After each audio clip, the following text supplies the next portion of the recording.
खंडहर के पास एक कुआं था। उस कुएं में एक चुड़ैल रहती थी। वह बहुत डरावनी थी। उसका खौफ 7 गांव तक था। जो भी उस खंडहर के पास से गुजरता था, वह चुड़ैल उसे सुरीली आवाज निकालकर अपनी तरफ आकर्षित करती थी। ए राजा, कहाँ जा रहे हो? इधर आओ ना, मैं कब से तुम्हारा इंतजार कर रही हूँ। देखो, मैंने तुम्हारे लिए स्वादिष्ट भोजन भी बनाया है। जरा मेरे पास तो आओ। अरे वाह, ये औरत कौन है जो मुझे राजा बोलकर पुकार रही है? और इसने तो स्वादिष्ट भोजन भी बनाया हुआ है। आज तो मजा ही आ गया। मेरी बीवी ने तो मुझे कभी इतने प्यार से बुलाया ही नहीं। चलो जरा देख कर आते हैं। फिर वह नासमझ उस चुड़ैल के बहकावे में आकर उस खंडहर की तरफ चला जाता है। अरे तुम कहाँ हो? देखो, तुम्हारा राजा आ गया। मेरी रानी, तुम कहाँ हो? तुम्हें मुझसे छुपने की जरूरत नहीं है। मुझसे शर्माओ मत। राजा जी, मैं यही हूँ, मुझे ढूंढो। मुझे ढूंढ के दिखाओ, मैं तो यहाँ हूँ। फिर वह गांव वाला उसकी आवाज का पीछा करता है और उस कुएं के पास पहुंच जाता है। अरे राजा जी, इधर उधर क्या देख रहे हैं? मैं तो यहाँ हूँ। अरे यार, ये आवाज तो यहीं से आ रही है, लेकिन ये औरत दिखाई क्यों नहीं दे रही? अरे मेरी रानी, तुम कहाँ हो? देखो, मैं आ गया। अब मेरे सामने आ जाओ। देखो, मैं यहाँ नीचे छुपी हुई हूँ, मुझे ढूंढो। आवाज तो इसी कुएं से आ रही है। लगता है ये इसी कुएं में छुपी हुई है। धप्पा! देखो, मैंने तुम्हें ढूंढ लिया। फिर वह नासमझ उस कुएं में झांकने लगता है। तभी उस कुएं से एक खूनी पंजा बाहर निकलता है और उसकी गर्दन पकड़कर उसे नीचे की तरफ खींच लेता है। अरे मर गया रे! ये क्या चीज है? हे भगवान, मुझे बचाओ! अरे मर गया रे! आए! तुम कौन हो? मैं तो अपनी रानी की तलाश में यहाँ आया था। हे भगवान, मैं ये कहाँ फंस गया? मेरी तरफ देखो, मैं ही तो तुम्हारी रानी हूँ। नहीं, तुम तो कोई चुड़ैल लगती हो। अरे मुझ पे दया करो और मुझे जाने दो। मेरी बीवी घर पे मेरा इंतजार कर रही है। भगवान के लिए मुझे छोड़ दो। नहीं, तुम इतनी दूर से आए हो, खाना खा के जाना। अरे वाह, लगता है ये कोई अच्छी चुड़ैल है। मैं बेकार में ही घबरा रहा था। जी जरूर, खाना खा के ही जाएंगे। वैसे चुड़ैल जी, आपने खाने में क्या बनाया है? अभी तो खाना बनाना है। अच्छा, तो क्या प्याज काटने में आपकी मदद कर दूं? नहीं, उसकी क्या जरूरत है? यहाँ कोई गैस चूल्हा तो दिखाई नहीं दे रहा। आप खाना कैसे बनाएंगी? खाने को बनाने की क्या जरूरत है, ऐसे ही खा जाएंगे। अच्छा, वैसे आज खाने में है क्या? तुम्हारा सर। अरे मर गए रे! ये तो मुझे ही खाने की बात कर रही है। हे भगवान, ये आज मैं कहाँ फंस गया? आज रात के खाने में मैं तुझे ही खाऊंगी। इतना बोलकर वह चुड़ैल कुएं में बनी गुफा के अंदर चली जाती है। फिर रात होने पर, देवर जी, इतनी रात हो गई, ये अभी तक घर नहीं आए। मुझे तो इनकी बहुत फिक्र हो रही है। भाभी, आप घबराइए मत, मैं अभी जाकर भैया को ढूंढ कर लाता हूँ। फिर महेश अपने भैया की तलाश में इधर उधर भटकने लगता है। रामू भैया, आप कहाँ हैं? रामू भैया, क्या आप मुझे सुन पा रहे हैं? यहाँ तो रामू भैया का कोई नामो निशान नहीं है। अब उन्हें कहाँ ढूंढूं? फिर उसकी नजर उस कुएं के पास पड़े गमछे की ओर जाती है। अरे, ये तो भैया का लगता है।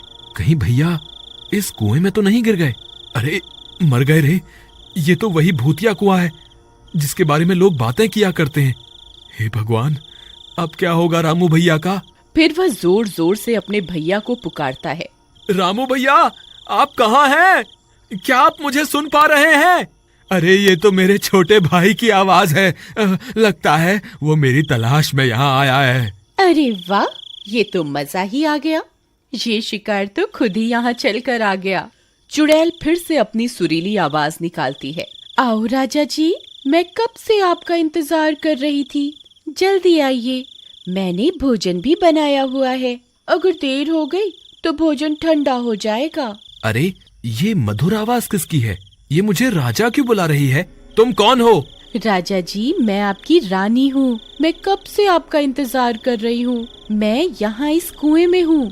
अरे नहीं महेश, ये कोई रानी वानी नहीं है। तुम इसके झांसे में मत आना। ये एक चुड़ैल है। अगर तुम इस कुएं के पास आए तो ये तुम्हें अंदर खींच लेगी। तुम इस कुएं में झांक के मत देखना। अरे ये तो रामू भैया की आवाज है। मर गए रे। रामू भैया तो चुड़ैल के शिकंजे में है। अब मैं क्या करूं? तेरी इतनी हिम्मत! तेरी वजह से मेरा शिकार मेरे हाथ से निकल गया। अब तुझे नहीं छोड़ूंगी। हे चुड़ैल जी, मुझे माफ कर दो। आगे से कभी ऐसी गलती नहीं होगी। मुझे माफ कर दो। मैंने जल्दी ही भैया को इस कुएं से बाहर नहीं निकाला तो ये चुड़ैल इन्हें जिंदा नहीं छोड़ेगी। मुझे कोई ना कोई तरकीब निकालनी होगी। अगर मुझे कोई रस्सी मिल जाए तो मैं उसे इस कुएं में डाल दूं, जिसकी मदद से भैया बाहर निकल जाएंगे। हे भगवान, यहाँ तो ऐसी कोई भी चीज नहीं है जिसकी मदद से भैया इस कुएं से बाहर आ सकें। फिर वह इधर उधर ढूंढने लगता है। तब उसे एक टूटा हुआ पेड़ दिखाई देता है। ये टूटा हुआ पेड़ मेरे काम आ सकता है। अगर मैं इसे इस कुएं में डाल दूं तो भैया इसकी मदद से ऊपर आ सकते हैं। फिर वह उस पेड़ को उठाता है और कुएं में डाल देता है। रामू भैया, आप इस पेड़ की मदद से ऊपर आ जाइए।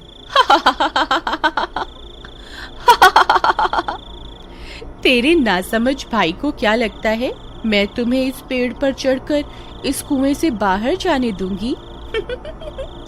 कितना नासमझ है तुम्हारा भाई। कोई फायदा नहीं है महेश। ये चुड़ैल मुझे इस कुएं से बाहर नहीं आने देगी। तुम अपनी जान बचाओ, नहीं तो ये तुम्हें भी इस कुएं में खींच लेगी। अब क्या करूं? कोई और रास्ता निकालना होगा। फिर वह मदद मांगने के लिए आगे की ओर चल पड़ता है। थोड़ी दूर जाने पर उसकी नजर पास में लगे पेड़ पर जाती है। उस पेड़ के नीचे हनुमान जी की मूर्ति रखी होती है।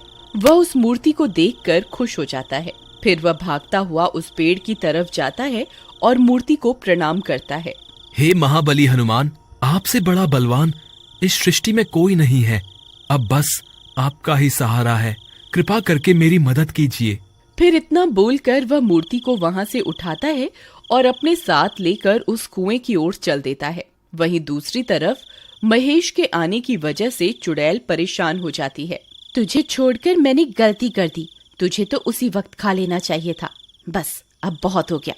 अब मैं तुझे नहीं छोड़ूंगी। तभी महेश वहां पहुंच जाता है। बोलो महाबली हनुमान की जय। बोलो महाबली हनुमान की जय। हे चुड़ैल, मैं अपने भाई को यहाँ से ले जाए बिना नहीं जाऊंगा। मैं नीचे आ रहा हूँ। अगर तुझ में हिम्मत है तो मुझे रोक के दिखा। तेरी इतनी हिम्मत? रुक, तुझे अभी मजा चखाती हूँ। तभी चुड़ैल अपने पंजे को कुएं से बाहर निकालकर महेश को पकड़ने की कोशिश करती है। तभी महेश हनुमान जी की मूर्ति को आगे कर देता है और वह चुड़ैल महेश की जगह हनुमान जी की मूर्ति को अपने साथ कुएं में ले जाती है। तभी उस मूर्ति में से बहुत तेज प्रकाश निकलता है। चुड़ैल उस रोशनी को बर्दाश्त नहीं कर पाती। अरे मर गई, ये मैंने क्या कर दिया। ये रोशनी तो मुझसे बर्दाश्त ही नहीं हो रही है। हे महाबली हनुमान, मुझे माफ कर दो। मैं आगे से किसी इंसान को नहीं सताऊंगी। हे भगवान, मुझे माफ कर दो। फिर चुड़ैल उस तेज रोशनी को बर्दाश्त नहीं कर पाती और जलकर राख हो जाती है। महाबली हनुमान की जय। महाबली हनुमान की जय। भैया, आप ठीक तो है ना? हाँ महेश, मैं ठीक हूँ। भैया, आप इस पेड़ को पकड़कर इस कुएं से बाहर आ जाइए। फिर रामू कुएं से बाहर आ जाता है और दोनों भाई एक दूसरे से मिलकर बहुत खुश हो जाते हैं। फिर वे दोनों हनुमान जी की मूर्ति को अपने साथ लेकर अपने घर की ओर चल देते हैं। बुराई के आगे हमेशा